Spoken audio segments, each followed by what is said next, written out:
మరి ఇంత ఇంత పెద్ద గొప్పవాళ్లే నీ యొక్క దయ కోసం ఇట్లాగా అరులు చాస్తూ ఉంటే సాధారణమైన మేమెక్కడా?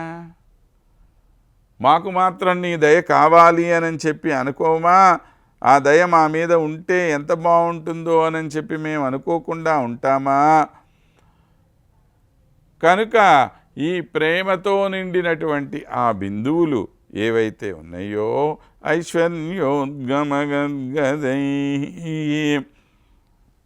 ఐశ్వర్యకారకమైనటువంటివి ఆ కంటి చూపు. అటువంటి ఐశ్వర్యకారకమైనటువంటి ఆ చూపులు నా మీద ప్రసరింపచేయి తల్లి అని చెప్పి ఆ భావనతో ఆనందంగా తొట్రుపాడుతూ ముందుకు వెళ్ళేటువంటి ఆలోకితై అశరణం మాం పాలయ.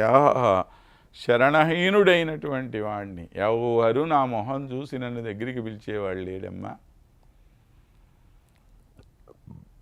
అందరము కూడాను ఆ అమ్మ దయ కోసమే ప్రయత్నం చేయవలసిన వాళ్ళం. అదే మనందరికీ కూడా యోగ్యమైనటువంటి విషయం, సాధనీయమైనటువంటి విషయం. అదే ఆ తల్లి యొక్క దయని మనం పొందాలి అనే ఉద్దేశ్యము మన మనస్సులో సంపూర్ణంగా ఉండాలి. అశరణం శరణం అశరణం మాం పాలయ. ఇంకా ఎవరూ కూడా మాకు శరణిచ్చేటువంటి వాళ్ళు లేరు కదా. ఈ శరణు ఎవరివ్వగలుగుతారు మాకు అనంటే కేవలం నువ్వు మాత్రమే ఇవ్వగలుగుతావు. నిన్ను మించి మరి ఎవరూ కూడా శరణిచ్చేవాళ్ళు లేరు.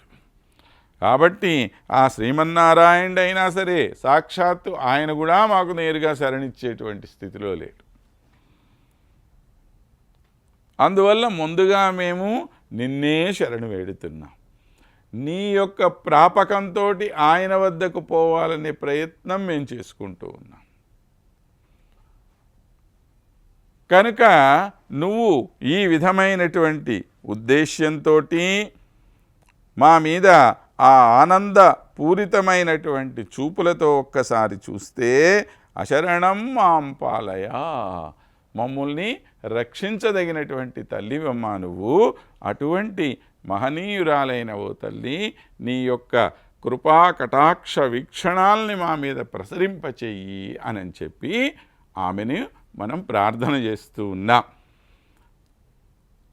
కనుక ఈ విధంగా చూస్తే అటు ప్రేమ ఇటు దయ అనే రెండింటిలో కూడా దయ చాలా గొప్పది. కనుక ఆ దయను నువ్వు మాకు అనుగ్రహించు.